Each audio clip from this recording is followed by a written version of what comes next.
This is Kardec Radio for Teens. Important life-changing events as seen through the Spiritist perspective. Now it's time for real-life dilemmas experienced by teens themselves. The Diaries of Belinda and Alex with Carol Correa.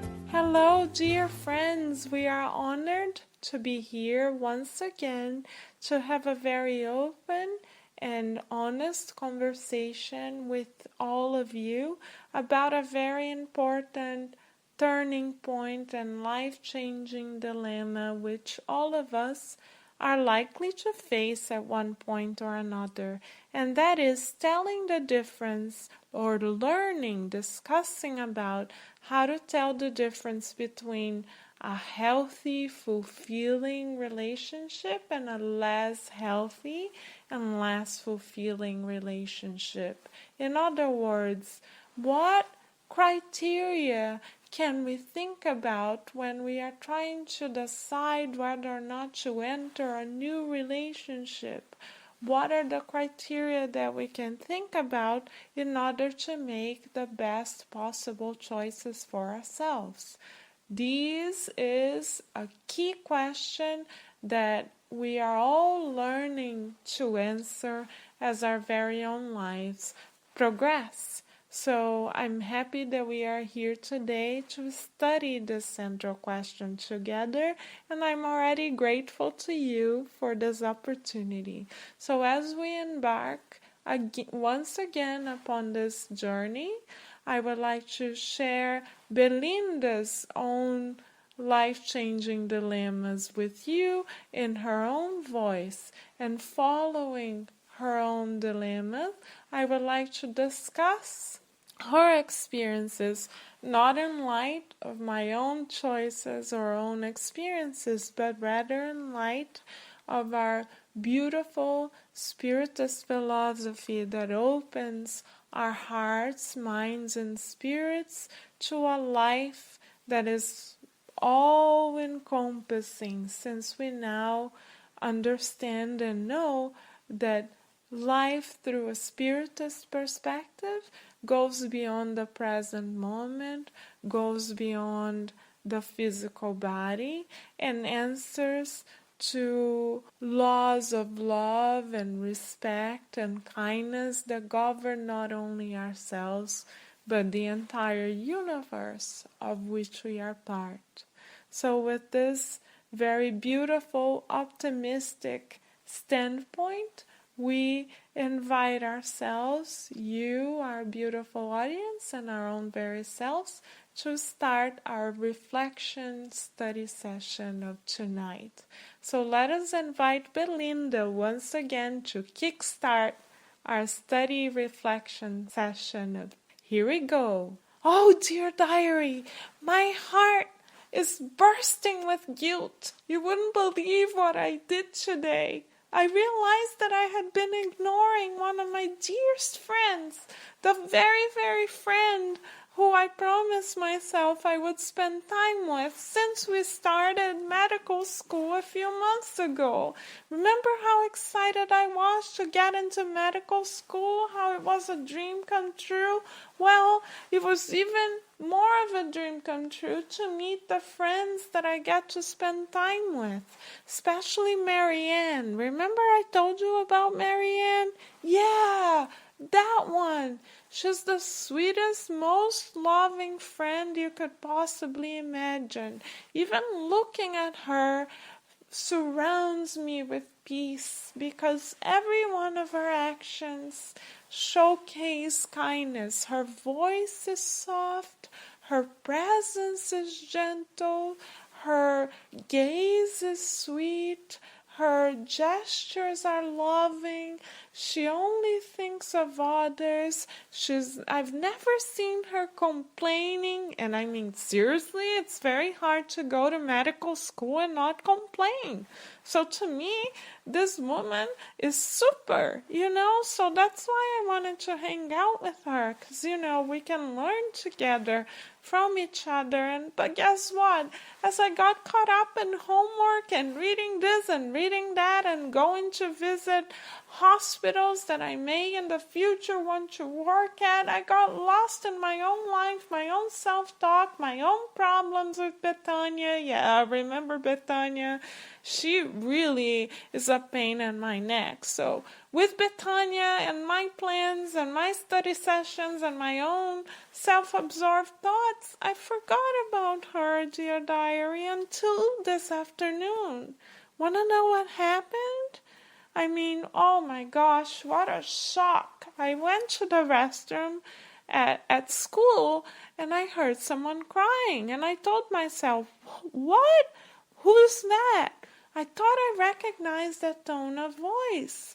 And lo and behold, dear diary, that was our very own Marianne. I mean, seriously, it broke my heart. So I stopped what I was doing. I banged on the door and I said, Marianne, it's me, Belinda. Please talk to me.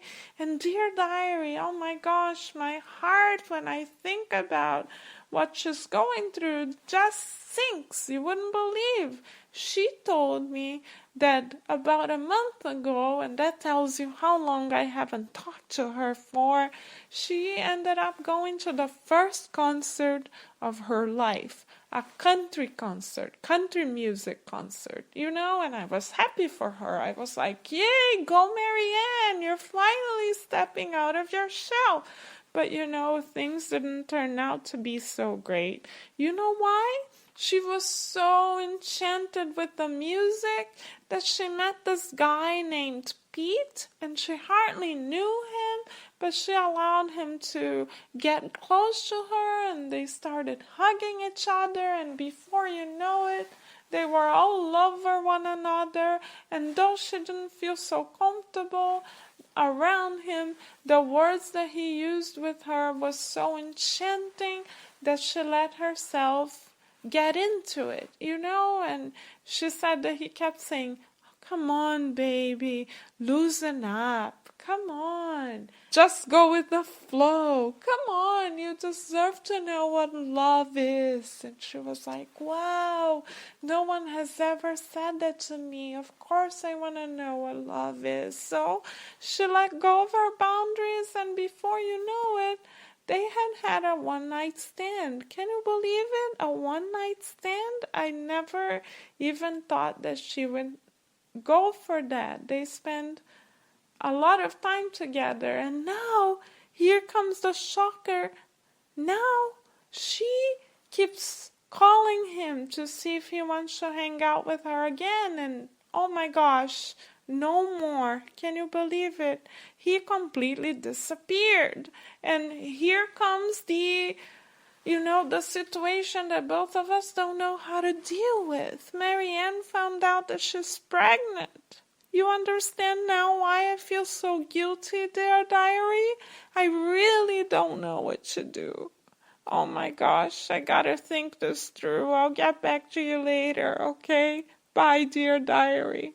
So, dear friends, you can see through Belinda's own words that she really doesn't know what to do. And often, all of us, or at least me, speaking for myself, whenever I feel that I'm inclined to get into a relationship, at first, in the initial stages, I feel enchanted, I feel like I have found my perfect match. But the question is, how do we know that we have found a perfect match? How can we tell the difference between love and physical attraction? What is our body capable of telling us, and what is our spirit capable of telling us? Since our spirit and our bodies are intertwined in our reincarnation, how can we tell the difference between the signals from the body and the signals from the heart? Most of the time it's really hard to tell. Thankfully, I don't have to know all the answers, and neither do you. We can study together.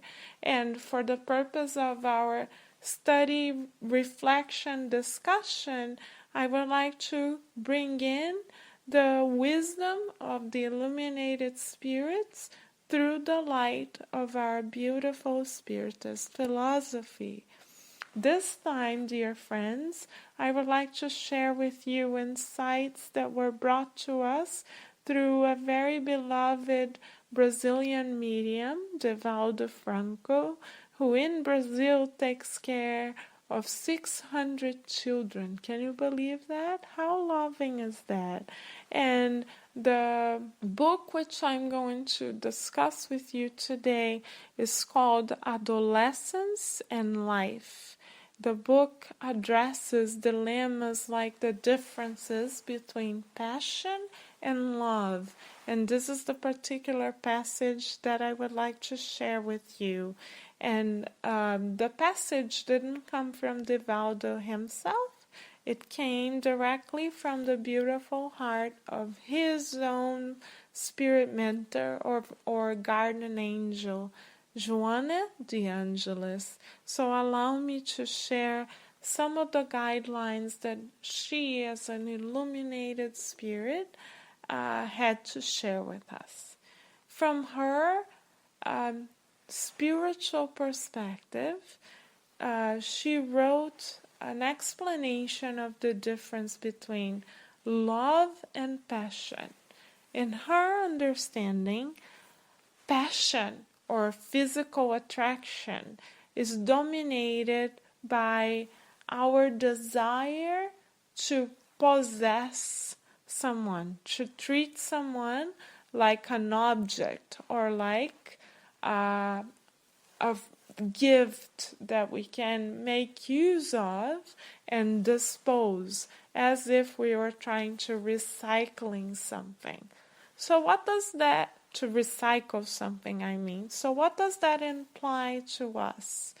That implies that when we feel or when others feel this strong emotion where they feel that they must control us or that they must have what they are looking for, they must fulfill their wishes right away, that is not what the illuminated spirits, especially Joana de Angelis in the book Adolescence and Life, labels as true love. If the feeling that we have for the person with whom we are in a relationship, according to her, is characterized by a feeling of urgency, a feeling of anxiety, if we are constantly thinking about that person in a way that prevents us from sleeping, if our hearts are beating in a way as if our physical bodies see danger, if we are feeling as though this person doesn't really give us time to get to know them, or as if they don't really give us room to know them on a very global sense, if most of our sharing is based on, oh, let's spend some time together and tomorrow is only tomorrow, if that is the attitude, then maybe we need to have the courage to set better boundaries. If the person with whom we are in a relationship, in the words of our beautiful Joana de Angelis, is looking to have us do whatever they would like us to do without taking our own boundaries into consideration, then that might be a little bit dangerous. So what for us emotionally and at times physically? So what are the signs, according to Joana de Angelis, that we may be in an abusive relationship? First, if we feel uncomfortable. Second, if the feeling surrounding that relationship is a feeling that makes us believe as though that person owns us and as though we may not be able to live without that person. Another sign that that feeling is not as fulfilling or healthy as we would like it to be is if the person expects us to give of ourselves and give of ourselves and give of ourselves without being able to offer us anything in return. Does that mean, though, that we should be in a relationship always expecting for the other person to serve us constantly? No, according to Joanna de Angelis, this is not the case. But a relationship, according to her, is a give and take, because it's through the process of giving and taking that we receive affection. So with the person with whom we are or may be involved is only or mostly focusing on imposing his or her personality upon us, saying to us, it's either my way or the highway, this is a sign that better boundaries may need to be established. What is then, according to the illuminated spirits, a healthier, more fulfilling relationship? What are the signs that we could be looking for? According to the illuminated spirits, in the words of Joanna de Angelis, what we need to be looking for is a feeling that gives us energy, but at the same time gives us peace. A relationship that is based on a give and take and that is enriching to us.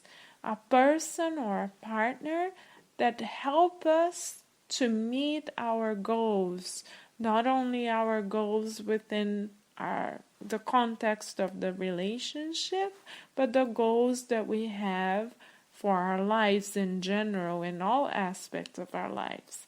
A partner who is loving according to the illuminated spirits, and in the words of Joanna de Angelis, will be consistent. What does that mean?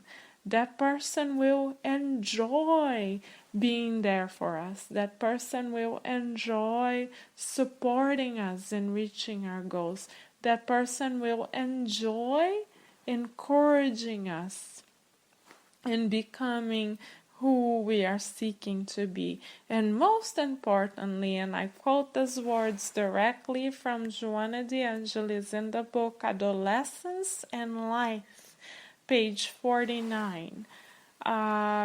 Relationship that is based on love is focused on tenderness. And in that relationship, the well-being of the loved one is the ultimate result or the ultimate goal that we wish to achieve. How beautiful is that? Really encouraging to understand love and loving relationships from that perspective. So once again, let us contrast both kinds of relationships. According to our beloved Joanna de Angelis, an unhealthy relationship is based mostly on a desire to have a person for our own benefit. What does it mean to have a person for our own benefit? It means to expect that person to act in accordance to what we would like them to be or who we would like them to be, and expect that person to kind of obey us and follow our wishes without questioning them. And what is a healthier relationship? Is a relationship based on tenderness, on respect, and on a more balanced give and take process. So let us now that we have received so much from the illuminated spirits, now that we understand a little bit more of what loving relationship might be like. Let us now then engage in a beautiful visualization in gratitude for our understanding of true, more beautiful love. Let us then visualize once again ourselves in a beautiful garden, this time a garden of lavender that surrounds us with infinite beautiful perfume. And in this lavender field, we now envision our garden angel or our spirit mentor, and together with our spirit mentor, we walk through the lavender fields, renewing our feelings of hope and saying to ourselves, I am ready, willing, and able to place myself in beautiful, fulfilling, healthy relationships. I accept to give love, and I am open to receiving love. I am ready, willing, and able to respect myself and to set important, loving, kind boundaries that help me respect my own physical, mental, emotional, and spiritual health. I entrust myself to the Divine Creator and see myself as a beautiful member of the universal family. Together with my mentor, I take a deep breath and see myself as one with the loving energy that has brought me back to this beautiful earth. And I, looking into my mentor's or guardian angel's eyes, affirm to him, her, God, and myself that I am deserving of fulfilling, beautiful love, and I am ready, willing, and able to embrace myself in this love and to be successful in finding relationships that are a reflection of God's love for me. So be it. I hope, dear friends, that you have found this opportunity of discussion and brief reflection to be fulfilling to you.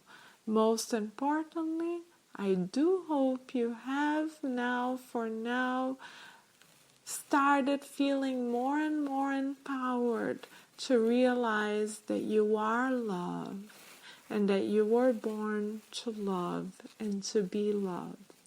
Until next week, I wish you many, many blessings.